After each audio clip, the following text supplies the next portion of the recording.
Hi guys నమస్తే. ఇప్పుడు నేను మీకు ఐస్ క్రీమ్ గురించి చెప్పబోతున్నానండి. మనం సాధారణంగా ట్రైన్‌లో గట్టా ఎళ్ళేటప్పుడు చూడండి ఐస్ క్రీమ్స్ గట్టా అమ్ముతూ ఉంటారు కదా!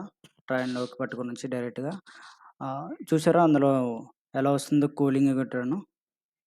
అస్సలు అలా కూలింగ్ వస్తుంది గట్టా అంటే అసలు మనం తినకూడదండి అవి. అవి ఒరిజినల్ కూలింగ్ కాదు. అసలు ఈ ట్రైన్‌లో అంట ఔట్ సైడ్ గట్టా అమ్మే ఐస్ క్రీమ్‌ని ఎప్పుడు మనం ప్రిఫర్ చేయకూడదు. అందులో ఉపయోగించే ఐస్ క్రీమ్ అయినప్పటికీ ఆ స్వీట్‌నెస్ ఒరిజినల్ స్వీట్ కాదనమాట.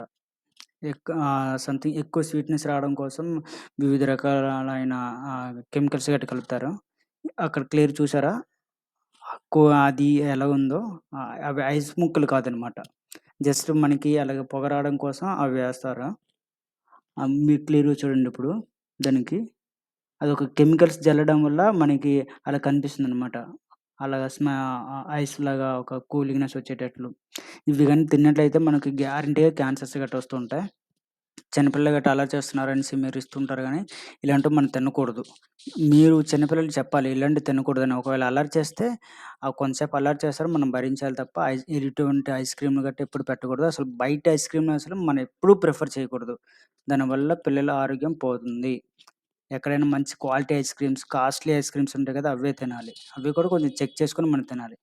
చూడండి మరొకసారి అవి కెమికల్స్ జల్లడం వల్ల వచ్చే కూలింగ్ అనమాట అది.